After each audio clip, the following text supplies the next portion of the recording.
this poem. Rekha wanted me to commemorate Women's History Month. As you know, March is Women's History Month. So I'll be talking very briefly about the 4 prime ministers of Southeast Asian countries. I hope I can cover it in 7 minutes. First of all, USA considers itself the beacon of democracy, but so far we have not elected any woman as the president of our country. We turn our attention to Bangladesh, India, Sri Lanka and Pakistan that have had women prime ministers. These women were politically associated. 2 of them were daughters of prime ministers and 2 of them were wives of prime ministers. But the task before them was very difficult. They were not just criticized for their policies, but also the fact that they were women. They faced opposition and they faced imprisonment by the opposition parties. So let me first begin with Mrs. Bandanaike of Ceylon, Sri Lanka. She became the first woman prime minister in 1960. Her husband was assassinated in 1959 and she took up the responsibility of running her political party. She was the prime minister for 3 terms, but she was on the political scene for 40 years. And she was the prime minister from 1960 to 66, from 1970 to 77, and 1994 to her death in 2000. She saw the transition of Sri Lanka from a British colony known as Ceylon to an independent, non-aligned nation known as Sri Lanka. Her tenure was also, there were some drawbacks. She stood for the nationalist Sinhala army population because she herself was a Sinhala. And so it alienated the Tamil population. The Tamils had been taken from Chennai, from our own Madras, Tamil Nadu state, to work for on the tea estates in Sri Lanka. But they were not given citizenship. So this led to a very protracted civil war. But she was part of the political scene for 40 years.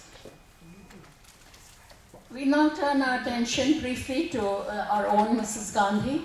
Mrs. Gandhi was the 3rd Prime Minister, and she was the Prime Minister for 16 years. Being the daughter of Jawaharlal Nehru, she had political experience. After Lal Bahadur Shastri unexpectedly died, in a political maneuver, she defeated Morarji Desai and became the leader of the Indian National Congress, and also the Prime Minister in 1966. And she was the Prime Minister from 1966 to 1977. And then later on, she was defeated, and then she became the Prime Minister from 1980 to 1984. And we remember Mrs. Gandhi for the emergency that she instituted from 1975 to 1977. And, Operation Blue Star, the infamous Operation Blue Star against the Golden Temple in Amritsar. And for that, she was assassinated by her own 2 bodyguards as retribution for violating the sanctity of the Golden Temple. But let's also remember Mrs. Gandhi for what she did, the good that happened. I'm sure Raviji will agree to it that India won the most decisive victory against Pakistan in 1971, and Bangladesh came into being. Secondly, which is not very much talked about, was the Green Revolution took place at that time.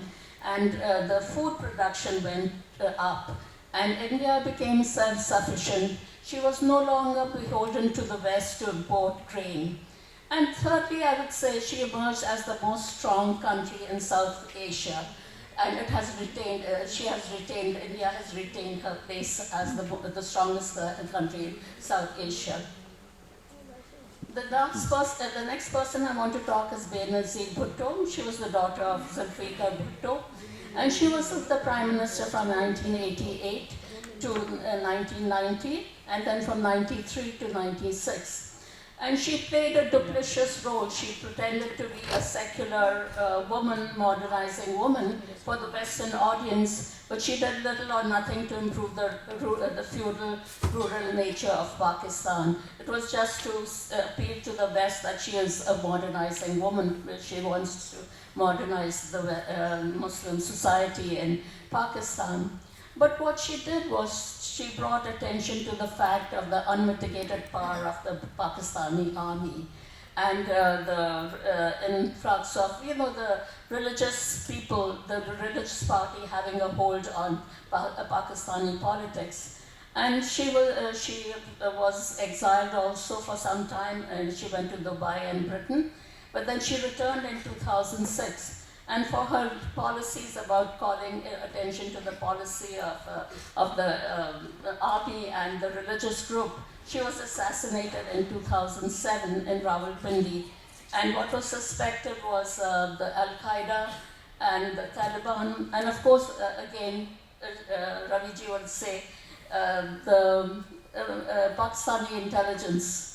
The Pakistani intelligence services, the ISI of Pakistan. Last but not least, let's turn our attention to our neighbor, Bangladesh. Khalida Zia-ur-Rahman, she was the wife of Zia-ur-Rahman. He was assassinated in 1980. So she entered politics and took up the reign of the Bangladesh Nationalist Party in 1984. And she was the prime minister for 2 terms. But all these prime ministers were ousted, but then they were re-elected again. So she was the prime minister from 1984 to, I think, 1980.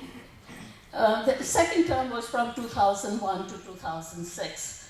The first term was from 1991 to 1996. So 2 terms she was the prime minister. And again, she was accused of being impropriety and corruption, but she said that was more a political ploy. They wanted her out, the opposition wanted her out. They didn't want her to be the prime minister. So she was imprisoned in 2018, but she was released on medical grounds in 2020, as recently as 3 years ago. So her health on medical grounds, she was released. But this is a brief recap of the political lives of these prime ministers. A prime minister has a responsibility to run their country. Sri Lanka, India, Pakistan, and Bangladesh were comparatively young democracies. In times of political crisis, the most important job is to provide stability and prevent chaos and disarray. Mrs. Gandhi was prime minister for 18 years. Perhaps it is the nature of the job to rely on close family members. Mrs. Gandhi relied on her son, Sanjay. Benazir Bhutto relied on her corrupt husband, and Badanaike and Khalida Zia-Rahman, both on their children. It is easy to look back and judge them for their shortcomings, but they provided stability. Mrs. Gandhi and Benazir Bhutto were both assassinated, an ultimate sacrifice for the job.